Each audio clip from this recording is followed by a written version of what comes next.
After my first season of racing was over, the car had some wear and tear on it, and I stripped that thing all the way down to bare bones, and it was nothing. It was just a bare chassis. When my dad got home, he says, "What the heck did you do with that thing? What are you going to do with it now?" I says, "Well, we're going to paint it." He goes, "We ain't going to paint it. You're going to put it back together." So there was no money for pretty. That's what my dad always said. We've got to make sure that there's money or expenditures that we can work on to make our cars faster, better hind joints or better tires or whatever it might have been. But there was never any money for pretty. So the only pretty we had was the water hose outside. Wash it with some soap and water and get it back together. That was what I was told. And the students that are coming through this school and the entire board, everybody involved, it's a team effort. Okay, it's a team effort to get this school where it is today and where it's going to be months from now. Talk about the importance of teamwork in your profession. Oh, there's nothing like it. It takes a whole company and a whole organization that you look at with Joe Gibbs Racing or Hendrick or whoever. But at Joe Gibbs Racing, we've got 500 employees, and everybody there is a team member. We're all teammates with one another. We all have to work with one another and build and produce the best possible product we can to put out there on the racetrack. So, whether it's the body guys, the fab guys, the engine guys, it all equates to everybody working together and being a team. And obviously with my team, when it comes to the product you see on television, it's always the A team. The guys that travel the road every single week, those are the guys that go on Thursday, Fridays, that go to the racetrack, work on the car in the garage area. And then we have the B team, which is the guys, the pit crew guys, and they come to the team, the racetrack, and be a part of the team as well. So it's just all camaraderie and what it's all about, and gaining friendships, relationships, and being able to work with one another and to strive to be the best with one another. And what piece of advice would you offer to these young people that are here today, or they're going to be going through this school, on sticking with it and how you can make something out of yourself and make a career working on cars? Absolutely. Nothing's easy. Don't take anything or think that anything should be easy. It takes a lot of hard work. I think people sometimes these days want to figure out the easy way out or the easy way of doing something, and that's not life. That's not how you're going to strive to be the best. I looked at every situation that I was in and gave it everything that I had. Whether it was being in school and doing school projects, I wanted an A on that thing. I wanted to be the best. I wanted the best one out there, and that's how I kind of had my philosophy all growing up through school and growing up racing cars at the local level to the national level, and always striving to be the best. And so you surround yourself with a lot of great people, and you gain a lot of friendships over time, and of course you're able to use all those tools in order to make yourself the best you can be. And you're having an outstanding season, 6 wins, you lead the points. Just talk about now, as you kind of get into that mode of the season, we've got about 3 or 4 races left before we go to the playoffs. What's your mindset now? You've already qualified for the playoffs, but what's your mindset now as you know that it's time to kick it up a gear and get ready to win another championship? Yeah, we've had a great season thus far. We've won 6 times. The 18 team's been really, really good. We've put ourselves in situations to win those races. We haven't had the best car on many of those occasions that we've won this year, but it takes a team. And when you come down pit road and your pit crew's the best in the business, you come in third, you leave first, you control the restarts, you're able to win that race. That happened at Richmond, that happened at Chicago. You got to put yourselves in the right positions at the right times. And it takes a lot of the stars to align these days to be able to win these races, but we've done a good job of that and are very fortunate of that. So the things we look for the rest of the regular season, the next few races, is just to continue the hot streak we're on. Top 5s, top 3s, wins, trying to get some more bonus points, add to that cushion that we have for our chances. That it's only going to help our chances through the playoffs and through each round of the playoffs to get to the next level by building that playoff point cushion that we have. So, more wins helps that, and also being the regular season champion will help that too. So, we've got 4 races, we've got a 70-point lead. That seems to be a pretty safe spot, but in racing, you never know what's safe. So we just got to make sure that we're ready to rock and roll these next 3-4 weeks to keep ourselves there. We're less than 70 miles from Darlington Raceway. We've got a big race coming up there Labor Day weekend. We do? Yes, we do. All right. What's that? When is it? Labor Day weekend. All right. September the 2nd, the Bojangles Southern 500. You've won that one time. Yeah. Okay. It's been 10 years since you won. So what have you done for me lately, right? Exactly. Yeah. But tell these people out here, if they've never been to Darlington before, or if they have been to Darlington, why they need to be at Darlington Labor Day weekend. Darlington, it's history, man. Darlington's awesome. It's one of the best racetracks we go to. It's so much fun.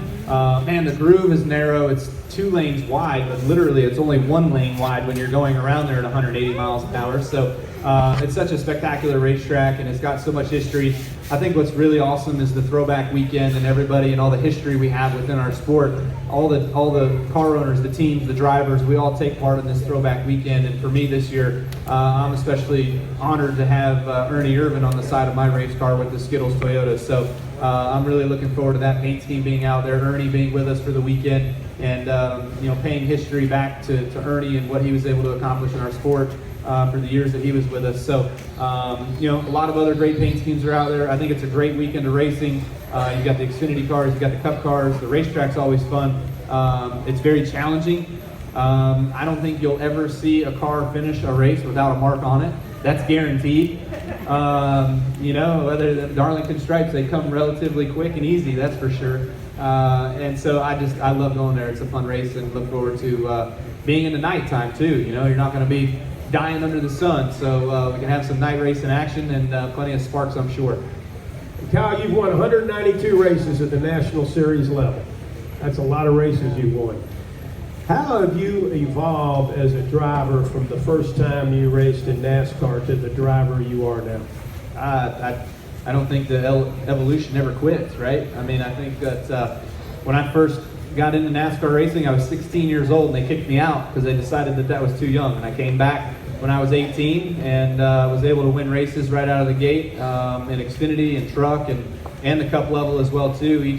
Every year I've been in the Cup Series, I've won races. So it's been very, very challenging yet very, very rewarding as well. So for me, it's just you come in as a young buck and you make a lot of enemies, you make a lot of mistakes, but you live through those situations and you make yourself better after each and every one of them. So for me, I feel like I've become a more finesse racer, if you will, and the ability to go out there and not only make the car go fast, but make it last. And I think I learned some of those words from David Pearson years ago. So pretty cool to be able to go back and have some of that remembrance, and looking forward to seeing him. I'm sure he'll come out to Darlington weekend.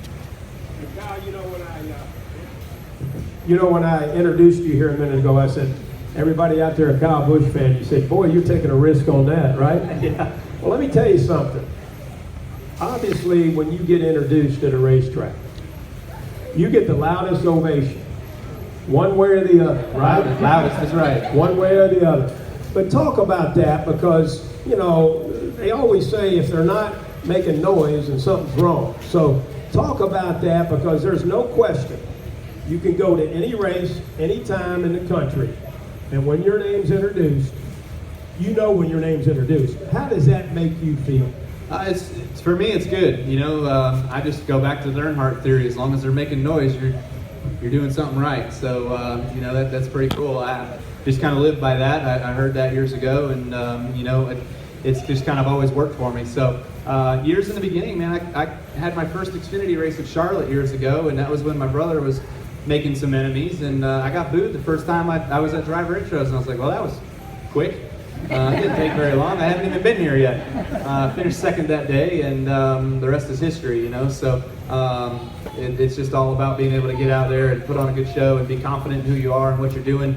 And winning races is what matters most. So that's what I've been successful at doing, and that's what's kept me here this long. So it's been good.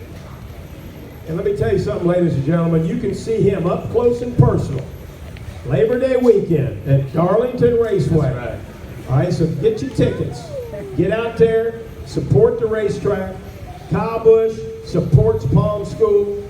He's a racer at heart, and you need to come out there, because let me tell you something. You won't see anybody race any harder.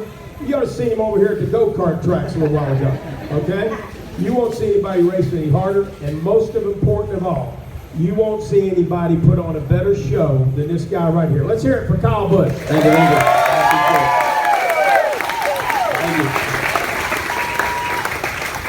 You guys are awesome. awesome with what you got going on right here. It's really, really special. It's cool to see. So thanks for having me a part of your day, and looking forward to seeing this when it's all said and done. Keep it up. Hi guys. We are on a tight schedule today with Kyle. He does have another engagement to get to, and he's going to have to kind of leave here in just a second. But that being said, he used a word that I use quite frankly with a lot of my students. He used the word passion, and that's a rarity today. And one of the things we want to give our kids is motivation and passion. And today, you produce some passion, I think, in some guys and some girls to do some things that you're doing, and that's a profound effect. So that being said, let's give Kyle another round. And then I'm going to let Terry end up with us real quick, and then you guys have to kind of be on your way out. Again, I want to thank everybody. If you want to get a picture of Kyle, I'll tell you what, you can do it all from where you're at right now. He'll stand up here, and if you all want to take a quick picture, like that way, because he does have to get on a plane to get back to Concord, but we need to get rolling. I'm finished.